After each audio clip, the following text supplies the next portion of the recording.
ازيكم؟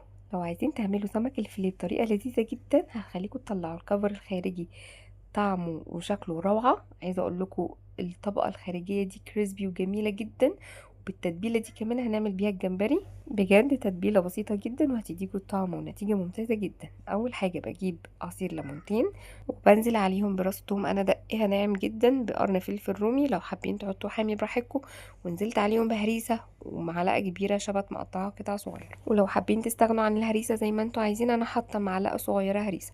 وهنزل لكم ببعض التوابل، ملح وكمون وتوم باودر وفلفل اسود. هنزل لكم بكل التوابل تحت الفيديو عشان ما ننساش حاجه. وبعد ما قلبت المكونات بتاعتي كويس باجي السمك بعد ما غسلته كويس جدا وتصفى من اي ميه. ده سمك قشر بياض، ممكن تستخدمه بولتي. ونزلت بالجمبري نفس التتبيله دي هتبل بيها الجمبري، وهبتدي اقلبهم كويس جدا. تمام. وبعد ما اتبل السمك بتاعي هدخله التلاجة اقل حاجة نص ساعة، وغطوه بستريتش راب او دخلوه جوه كيس عشان ما يطلعش ريحة على التلاجة. وبعد ما يتبل معانا من نص ساعة لساعتين نطلعه. ويلا بينا نجهز الغلاف الخارجي. هنعمل غلافين للسمك عشان يخلوه ماسك كويس. هنعمل غلاف خارجي وغلاف داخلي. هنبتدي بالغلاف الداخلي في بولة، وهنزل ببيضتين وعليهم شوية توابل. هتلاقي كل حاجة تحت الفيديو. تمام. ملح، فلفل اسود، كمون، كزبرة، بابريكا، زنجبيل باودر. وهنقلبهم بالمضرب كويس، وهنزل عليهم بكوبايه من الدقيق قدامها نص كوبايه ميه. تمام. معيار الدقيق هيكون نص ميه بالظبط، ده القوام المظبوط للغلاف الداخلي. تمام. فانتي على حسب الكميه اللي انتي هتعمليها ضعف الكميات. وهبتدي بالمضرب بس بنزل بالميه واحده واحده عشان ما تكلكعش معايا، وهدي تقليب سريع لحد ما احصل على الخليط ده. تمام. يبقى كميه الدقيق عندي نصها ميه بالظبط. ويلا بينا نعمل الكفر الخارجي. هجيب هنا كوبايه ونص دقيق، هنزل عليهم بربع كوبايه نشا، وهنزل عليهم هنا اختياري بربع كوبايه فيجيتار عادي او كريسبي زي ما انتوا حابين. تمام. وهنزل عليهم هنا بشويه توابل برضو هتلاقوها تحت الفيديو، توم باودر، بابريكا، ملح وفلفل اسود. وهنقلبهم مع بعض كويس، وببتدي احطهم في بوله تكون بتتغطى، يعني علبه بغطا. هنقلهم من البوله لعلبه بغطا. تمام.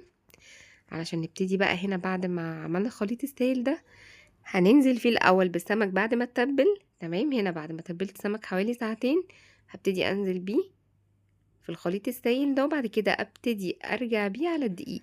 تمام. ممكن تحطوا كل الكمية مرة واحدة ونبتدي نقلي مرة واحدة. خلاص. فانا حبيت ابدره معاكم كده بالشكل ده. حطينا في الخليط السائل السمك بتاعي، وهعمل نفس النظام في الجمبري. تمام. انا بعد ما اتبلهم بركنهم على جنب كده، بجيب الدقيق على جنب وببتدي اركنهم على جنب عشان هنعمل تريكه كده هتخلي لي الطبقه اللي بره كريسبي كده وجميله جدا. انا هعمل الجمبري بنفس الطريقه، هنزل بيه في الخليط السائل، بعد كده هنزل بيه في الدقيق. تمام. وبعد ما اخلص الكميه كلها ارجع لكم. وبعد ما خلصت السمك بتاعي والجمبري هبتدي اغطي البوله بتاعتي او العلبه بتاعتي، وهرجهم كويس بالشكل ده حوالي 3 4 مرات. وبنكون سخنا الزيت بتاعي وببتدي انزل بالسمك. طبعا يعني بنفضه من اي دقيق عشان ما يبهدلش الزيت بتاعي. خلص من اي زوايد وننزل بيه على نار متوسطة.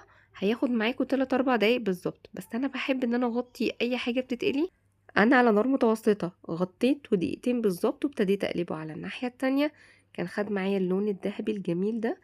عايزه اقول لكم انتوا مش هتقدروا تفرقوا ده ايه بجد، ده مش هيديكوا نوع سمك خالص. لو ولادكم مش بيحبوا السمك انا متاكده بالطريقه دي ان شاء الله مش هيعرفوا يفقسوكوا بجد يعني مش هيعرفوا يقولوا ده ايه.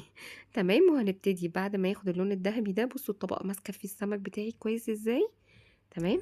انا هحمر الجمبري بعد ما طلعت السمك ده. حبيت اقول لكم ان التتبيله دي بتنفع لسمك الفيليه وللجمبري بتطلع جميله جدا.